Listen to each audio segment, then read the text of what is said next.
Channel को like करें, share करें और सब्सक्राइब करें। देखो छोटी बहू, हम तुम्हें भेज तो देते, लेकिन हम भी क्या कर सकते हैं। बड़ी बहू तो कभी घूमने नहीं गई है। कहीं उसके मन में यह बात आ गई कि हमने तुम्हें तो भेज दिया पर उसे नहीं भेजा, तो उसे बुरा नहीं लग जाएगा।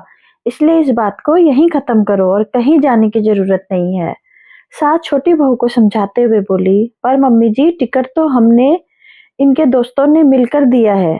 हमें अलग से कोई खर्चा नहीं करना पड़ रहा है। सिर्फ 3 दिन की बात तो है। 3 दिन बाद हम लोग वापस आ जाएंगे। रागिनी ने विनती करते हुए कहा, नहीं छोटी बहू, भले ही टिकट हो गए हो, तुम्हें खर्चा नहीं करना पड़ रहा हो, लेकिन मैं तुम्हें नहीं भेज सकती। आखिर मुझे घर में झगड़ा नहीं चाहिए। जब बड़ी बहू ने नहीं किया तो तुम भी नहीं करोगी। बस बस कहकर सास ने बात को वहीं खत्म कर दिया।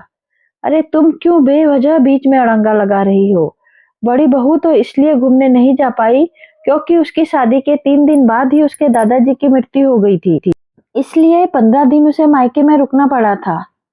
और उसके बाद हमारे समीर की छुट्टियां खत्म हो गई थी, इसलिए नहीं जा पाई। अब इन्हें तो जाने दो। ससुर जी ने कहा, देखो, मुझे कुछ नहीं सुनना। मुझे मेरे घर में कोई फसाद नहीं चाहिए। तुम्हारा तो कुछ जाएगा नहीं। लोग तो मुझे ही कहेंगे ना कि ऐसी सास है जिसने अपनी बड़ी बहू को भेजा नहीं और छोटी बहू को घूमने फिरने भेज दिया। बड़ी बहू के मन में नहीं आएगा। सास अपनी ही रो में बोली। लेकिन जब शाम का छोटा बेटा घर आया तो आते ही उसने रागिनी से कहा, तुमने पैकिंग कर ली। रागिनी ने नहीं कहते ही उसने दोबारा पूछा, क्यों? क्योंकि मैंने मना किया है। तुम लोग कहीं नहीं जा रहे हो। अचानक अपनी मम्मी को बोलता देखकर सागर ने पूछा, क्यों? क्या बात हो गई मम्मी? हमें घूमने क्यों नहीं जा सकते? शादी होते ही पर निकल आए हैं। तुम्हारे जो मुझसे सवाल कर रहे हो, देखो तुम्हारे भैया भाभी भी नहीं गए थे, इसलिए तुम लोग भी नहीं जाओगे। पर मम्मी, ये तो मेरा वेडिंग गिफ्ट है। सभी दोस्तों ने मिलकर मुझे मनाली के टिकट और वहां रहने के लिए होटल दी है। मैं वेडिंग गिफ्ट को कैसे मना कर दूं?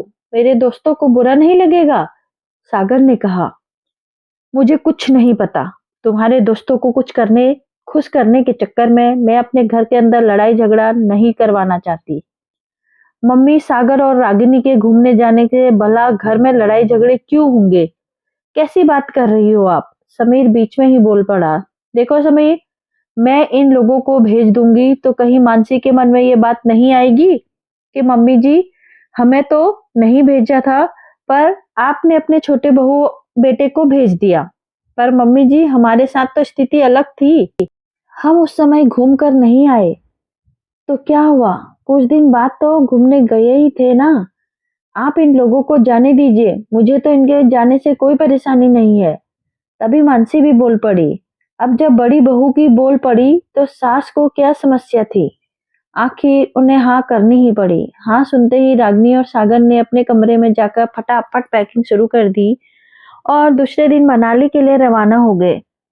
कुछ दिन बाद सागर जल्दी ही घर आ गया और घर आते ही उसने रागिनी से कहा, रागिनी तुम तैयार हो जाओ, आज बाहर गोलगप्पे खाकर आते हैं। मम्मी, आप भी तैयार हो जाओ, साथ ही चलते हैं ना। मैं कहीं जा रही हूँ और ना ही तुम लोग कहीं जा रहे हो। पर क्यों मम्मी? पहले भी तो हम लोग गोलगप्पे खाने जाते थे, तब तो आप भी मेरे साथ जाती थी। सागर ने सवाल किया। देखो, बड़ी बहू बाहर जाकर कुछ खाकर नहीं आती है, इसलिए छोटी बहू भी नहीं जाएगी। कहीं बड़ी बहू को बुरा लग गया तो? अरे मम्मी, कैसी बातें कर रहे हो आप? भाभी तो पहले भी नहीं जाती थी। उन्हें अल्सर की प्रॉब्लम है। वो अगर तीखा मिर्च मसाला खाती हैं तो उन्हें अल्सर हो जाता है। सागर ने समझाते हुए कहा, हाँ पता है, लेकिन उसके मन में ये बात आ गई तो कि देवरानी तो बाहर खा पी कर आ रही है और वो वहां घर पर सादा फीका खाना खाती है। मम्मी, आपको हो क्या गया है? आप हर बात पर भाभी पर क्यों डाल देती हो? पहले आप ऐसा नहीं करती थी।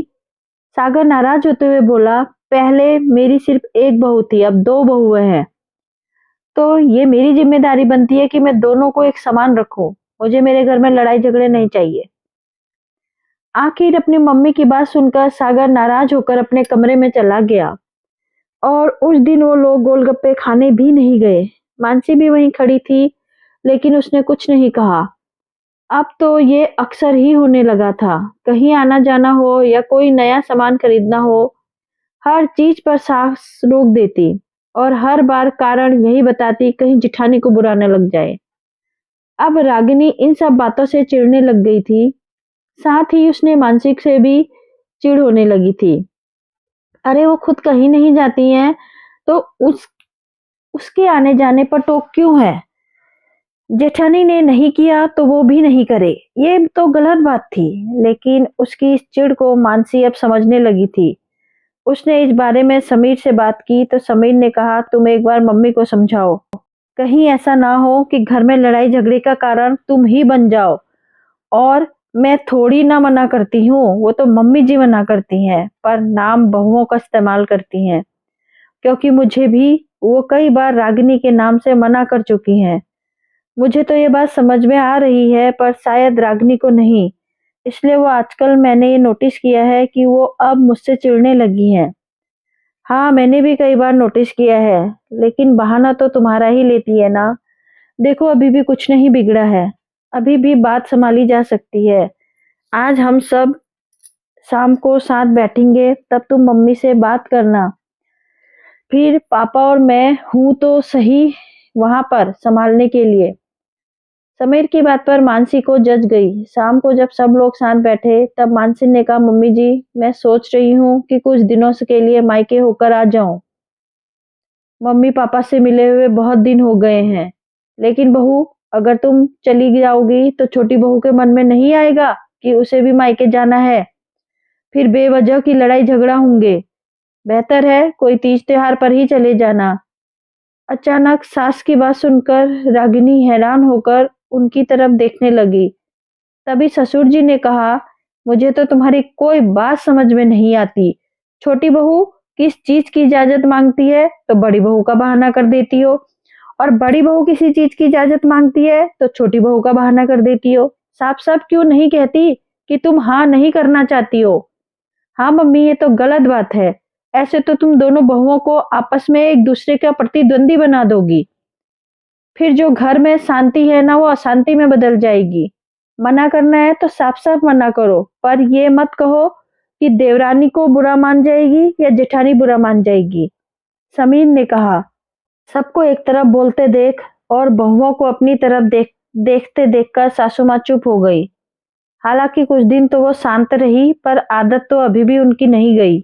पर बहुओं को ये अच्छे से समझ में आ गया कि असल में मना कौन कर रहा है।